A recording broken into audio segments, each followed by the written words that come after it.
नमस्कार दोस्तों, पूरा देश इलेक्ट्रिकल व्हीकल की ओर जा रहा था। कंपनी काम कर रही थी कि जल्दी से जल्दी इलेक्ट्रिक व्हीकल सड़कों पर उतारे जाए। कई कंपनियों के इलेक्ट्रिकल व्हीकल यानी गाड़ियां सड़कों पर दौड़ रही थी। अगले कुछ सालों में आने वाली थी। सरकार इसको लेकर काफी मेहनत करती दिख रही थी, लेकिन इसी बीच में हाइड्रोजन व्हीकल की बात आ गई। नितिन गडकरी हाइड्रोजन कार से संसद पहुंच गए। अब वो चाहते हैं कि जल्दी से जल्दी भारतीय सड़कों पर हाइड्रोजन फ्यूल से चलने वाली कारें चले। दरअसल क्या हुआ कि इलेक्ट्रिकल व्हीकल बीच में ड्रॉप करके सरकार हाइड्रोजन फ्यूल वाली गाड़ियों पर कैसे चलेगी?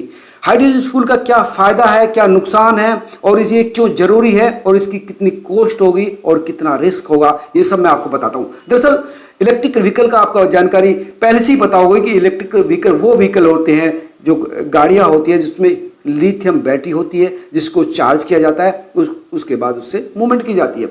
जाहिर सी बात है। लेकिन हाइड्रोजन जो व्हीकल है वो भी इलेक्ट्रिकल व्हीकल की तरह होती है, लेकिन इसमें बहुत छोटी सी बैटरी होती है। लिथियम बैटरी होती है लेकिन बहुत छोटी सी होती है, लेकिन इसमें हाइड्रोजन फ्यूल भरा जाता है, जो हाइड्रोजन और ऑक्सीजन रिजेक्ट करके एनर्जी पैदा करते हैं। वो थोड़ी देर के लिए लिथियम बैटरी में स्टोर होती है और फिर वो जो मोटर तक जाती है और फिर वो गाड़ी मूवमेंट करती है। यानी प्रोसीजर वही है लेकिन अलग। इसमें पहले कई घंटे चार्ज करने के लगते हैं लिथियम बैटरी को, उसके बाद आप ट्रांसपोर्ट कर सकते हैं। लेकिन इसमें ऐसा कुछ नहीं है। 5 से 7 मिनट में पूरी जो फ्यूल टंकी है वो फिल हो सकती है, भरी जा सकती है हाइड्रोजन कार में, और उसके थ्रू आप काफ़ी लंबा ट्रांसपोर्ट कर सकते हैं। यानी अगर इसकी बात करें, जिस गाड़ी से, टोयोटा की जिस गाड़ी से, मिराई नाम है उसका, उसके थ्रू जो नितिन गडकरी पार्लियामेंट में गए थे, उसके थ्रू अगर एक बार आप फिल करेंगे अपने टैंक को तो 650 किलोमीटर जा सकते हैं। यानी करीब 500 से लेकर 1000 किलोमीटर तक ट्रांसपोर्ट हो सकती है हाइड्रोजन फ्यूल वाली कार। लेकिन ये काफ़ी महंगी भी है।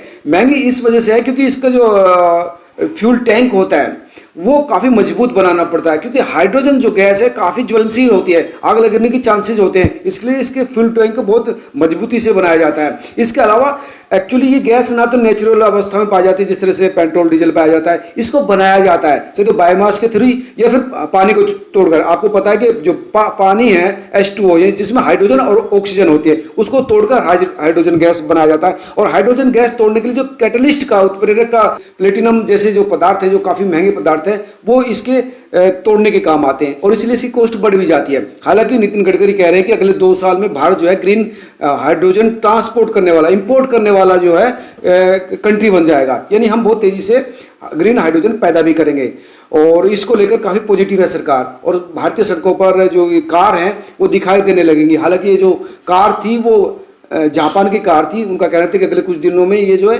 हमारे देश में भी दिखेगी। लेकिन सबसे बड़ी बात यह है कि इसकी यानी हाइड्रोजन पैदा करना, जिसकी कॉस्ट बहुत ज़्यादा है, और जो पंप हैं, हाइड्रोजन पंप है, उनकी चैन विकसित करना, ये बड़ी महत्वपूर्ण चीज़ है। दूसरी इसकी कॉस्ट, हाइड्रोजन की भी कॉस्ट और गाड़ी की भी कॉस्ट। जितने भी हाइड्रोजन कारें हैं अभी अगर देखें तो उनकी जो कॉस्ट है वो 35 लाख से ऊपर ही है। यानी कॉस्ट को लेकर और इसकी सेफ्टी को लेकर ये महत्वपूर्ण जो चीज़ें हैं उन पर काम करना काफ़ी महत्वपूर्ण होगा।